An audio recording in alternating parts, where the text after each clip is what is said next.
I began my remarks by describing this bill as cynical, capital C, cynical. It is our Prime Minister who, over a period of 9 long years, has failed to seriously address the integrity of our elections and the interference from hostile foreign actors. For many years, the Canadian government has known of foreign interference in our elections. In fact, the director of CSIS, which is our security and intelligence apparatus, warned our Prime Minister that there was a legitimate and significant threat, particularly from China, with respect to our democratic institutions and the elections that undergird those institutions. And time again, the Prime Minister refused to act. And it doesn't stop there, Mr. Speaker. In July of 2021, a CSIS report said that China viewed Canada as a high-priority target and invests substantially into influencing our elections and civil society.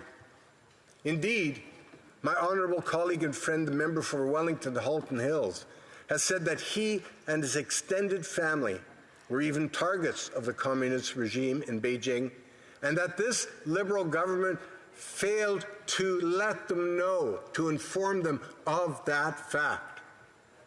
More egregiously, the recent top-secret NSICOP report on foreign interference names MPs who have wittingly or unwittingly engaged in election interference.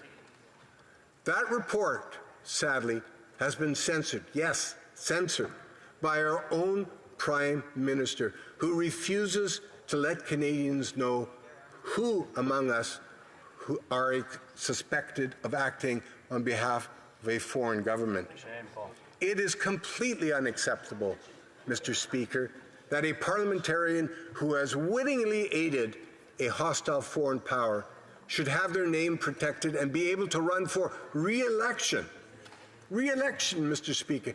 That is incomprehensible, and Canadians deserve better. Mr. Speaker, ask Canadians whether they believe that someone suspected of disloyalty to our country and who is in the thrall to a foreign power should remain anonymous. The overwhelming response would be no, right. Absolutely no.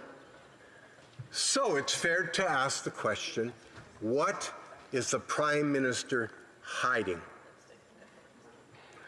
Accordingly, it should surprise nobody that Canadians are losing confidence in their electoral process and have grown cynical about anything this Liberal government does or says. And yet our Prime Minister continues to claim that only he, and he alone, can fix his own mess and the many other things that are broken in Canada. So, Mr. Speaker, at its very essence, this boils down to an issue of trust. Do Canadians trust this Prime Minister? Do they trust this government? And overwhelmingly, the answer to that is no. Our Liberal Prime Minister and his NDP Liberal coalition have failed Canadians so badly that we can't even trust our electoral process. This broken country needs a fix that only a change in government can deliver. The winds of change, fortunately, are sweeping across Canada, fanned by our Prime Minister's broken promises and his reckless disregard for the institutions of our democracy. This bill in no way fixes that.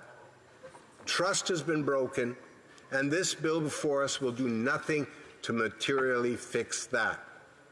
So, Mr. Speaker, for all of those reasons and many more, I will not be supporting this bill, and I don't believe any of the Conservatives in this House will be supporting this bill. But I ask again, do Canadians have a right to feel cynical? That's what I asked at the beginning of my speech. Cynical, cynical, cynical. Do we have a right to feel cynical about our government? And the answer is yes. They have a right to feel cynical about their government, about their Prime Minister, and yes, about this disingenuous bill.